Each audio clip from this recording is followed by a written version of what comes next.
All right, I think I'm live here. We'll see. I'm actually not sure. This is my first time doing YouTube live, so looks like I have audio. I should check my studio. Technical checking. It says that I am live right now. That is wonderful.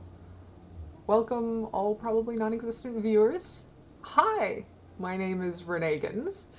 I'm a professional game developer.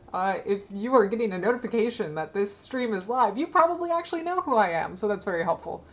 Um, so I actually wanted to do this stream today to talk through 5 things I wish I had known before I started game development and got into the game development industry as well. Hopefully, this is informative to other people. And if you are watching this live and you have any questions, or not live and you have questions, please comment them, put them in chat, whatever it is, and I'll try to just address them as they come up. I do have a chat here, so yay. Um, so I think the first one I'd like to talk about is something that I think everybody in the game development industry knows, but people who haven't made games before actually aren't as nearly as aware of this, and so I think it's important to address, which is game development's hard. Like, ideas are easy, and making those ideas reality is very, very difficult, at least when it comes to game development. You have to remember that games sit on sort of this precipice of art and technology and human experience and emotion, and getting those to all come together in a way that feels good is really difficult. And just getting them to come together at all is difficult, even if it's like a poor implementation. Just implementing at all is very, very difficult. And so, if you are interested in game development, I absolutely recommend like looking into it and trying to figure out how to do it. But start with some tutorials, like use Unity tutorials or Unreal Engine tutorials, and then like evaluate if that's the sort of work that you want to do to bring your idea to life, because it can be very intimidating. Like you can say, I want to make an RPG, and then you start making an inventory and equipment system, and you're like, I hate my life because, oh my goodness, making inventory and equipment systems is not fun. It's not the fun part of games. I mean, admittedly, some people might really like managing that data. In general, though, it is just difficult and exhausting and can have lots of bugs. So, yeah, number one, ideas are cheap. Implementation of those ideas is key, and it is difficult. So, number two that I wanted to address is that networking helps a lot more than you might think.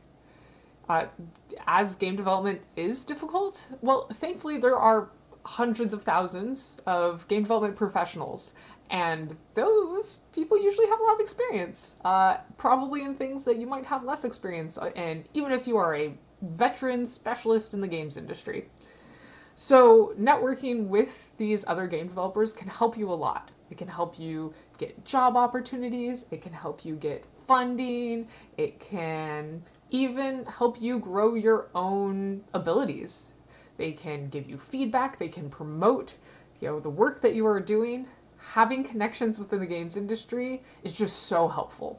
Now, of course, you don't have to, but it absolutely will become a wonderful support group that will provide you information that can help you really, really succeed.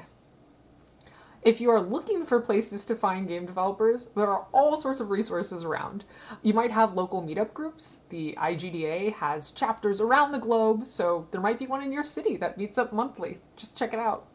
There's also, if you prefer online connections, there's a lot of Discord groups, subreddits, other online groups where you can find and connect with other people, ask them questions, and yeah, get help, connect with others, make friends. I mean, really the best way to approach networking is to just try to make friends.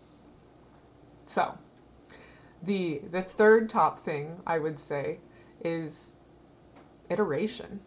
You know, game development is so iterative, and it wasn't until I really like been in the games industry for like a year or two that I really came to realize how important iteration is in game development. You can take an idea that sounds great on paper and go through the implementation process, and it can just not feel good. And don't be disheartened. That's okay, because it turns out that ideas on paper miss a lot of nuance, and there's a lot of additional things that you have to add or adjust or change in order to make a game fun. And I actually think the core of game development is iteration. It's iteration and tweaking and adding juice and, making something feel better and satisfying. Like, take a hit in combat. You can be, okay, what do I need for a hit in combat? Well, my character needs to swing at the enemy, and the enemy needs to, for a second, and then that's a hit, and it does some damage to their health bar. Yeah, that's where it starts, maybe? Or even starts more rudimentary than that. But after that point, you're like, oh, okay.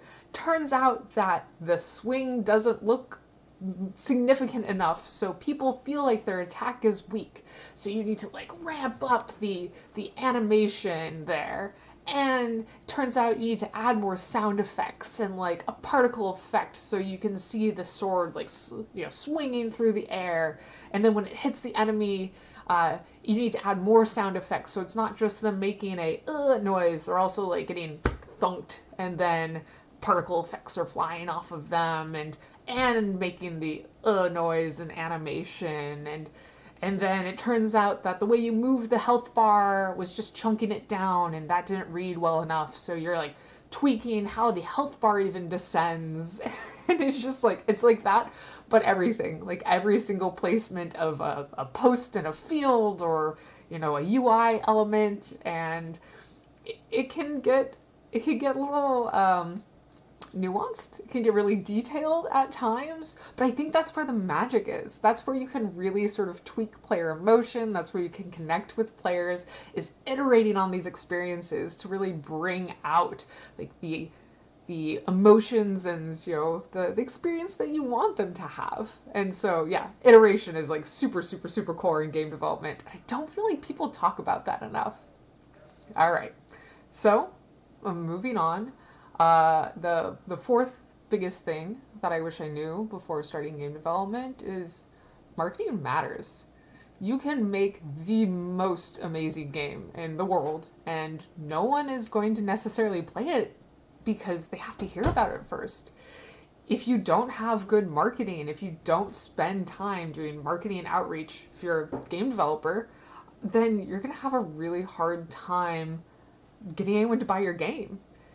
If you are an indie dev or a solo dev and you're making a title, you need to plan significant amount of time into making marketing materials, a marketing plan, doing outreach, building a community, managing that community.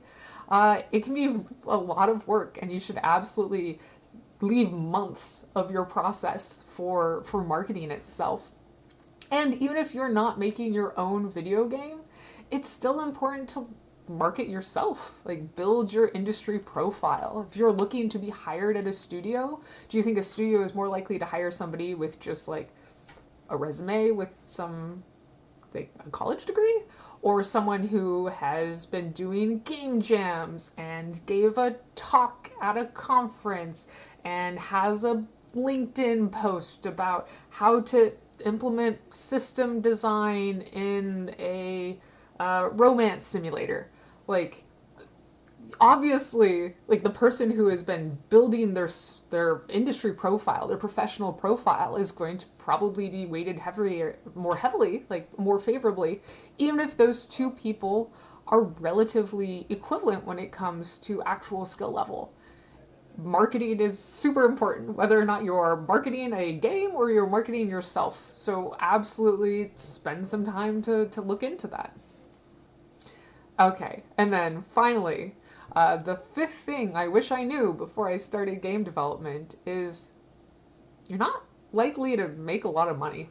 As a game developer, if you're working for a large company, absolutely, you can make 6-digit figures. Not as likely if you're starting off, maybe if you're an engineer, maybe. But game development just isn't a super high paying industry, because the people who are there really want to be there, and there's a lot of people who want to be there, so supply is really high and demand is not as high. Um, and then if you are trying to ship your own game, I mean, it's like trying to be a rock star, right? Like, you might make some money, but are you going to make hundreds of thousands of dollars? Probably not. If you make tens of thousands of dollars, you will be quite successful, all things considered. And, if you're going to be dedicating months or years of your life to this, you have to keep that in mind. I have a game that I've been working on for 8 years, 8 years, that I'm hoping to ship in October here. And I am not expecting to make money off of this.